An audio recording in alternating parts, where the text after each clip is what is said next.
All the way east in New York at the United Nations, a defiant Iranian president not only denied his country was building nuclear weapons, he pointed the finger squarely at the United States for continuing the nuclear threat. Regrettably, the United States has not only used nuclear weapons, but also continues to threaten the use of such weapons against other countries, including my country. Mahmoud Ahmadinejad's speech prompting the U.S. delegation to walk out of the room. It didn't silence Secretary of State Hillary Clinton, though, who fired back in a speech just moments ago. The vast majority of states are living up to their non-proliferation obligations.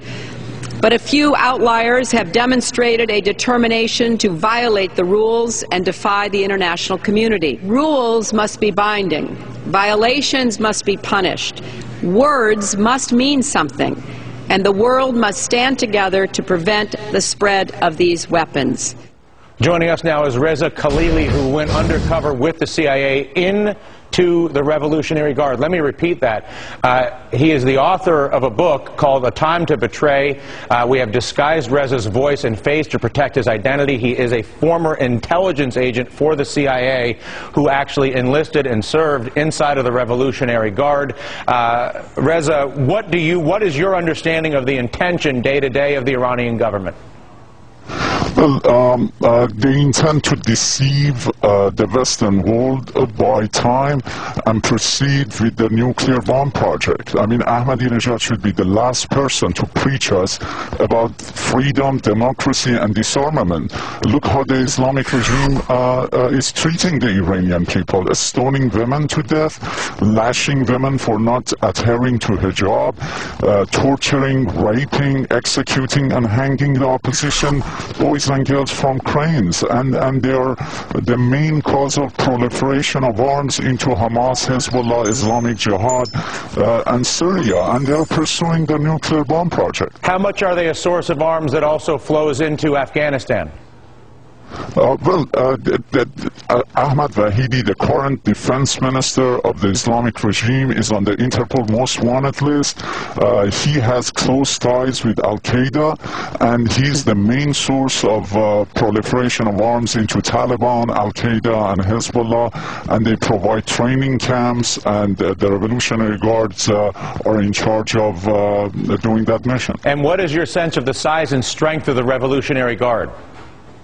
But the Revolutionary Guards are much more stronger now than they were in the 80s and 90s. Now they've got missiles that could reach all U.S. bases in the Middle East, part of Europe, and they're moving ahead with their missile delivery program to cover all of Europe.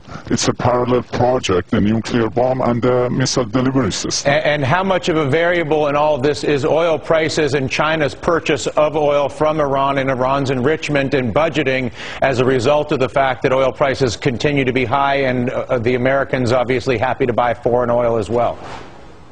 Well, here's their strategy. Once they become nuclear armed, they're going to become untouchable. And they're going to be sitting on over 50% of the world's energy, gas and oil. And they're going to be taking the world hostage many times over. So it's going to be horrific, both on the proliferation and on the economy side of it, if they become nuclear armed. And this is very dangerous. What do you see as the most rational strategic plan to intervene? Well, every U.S. administration has made the mistake of trying to appease them and to negotiate. Right now, we are at the point that they're very close in obtaining the bomb, and it's essential that we take drastic actions. These watered-down resolutions of UN is not going to do anything. Negotiation and sanctions are going to fail.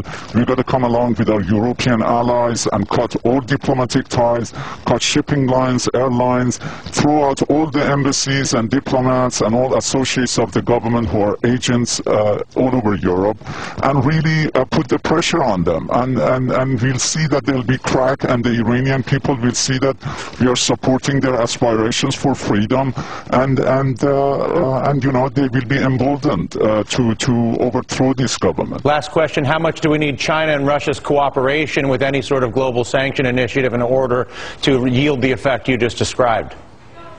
Well, they're not going to see eye to eye. I mean, why would Russia and China see eye to eye? I mean, they've been helping this regime ever since its establishment.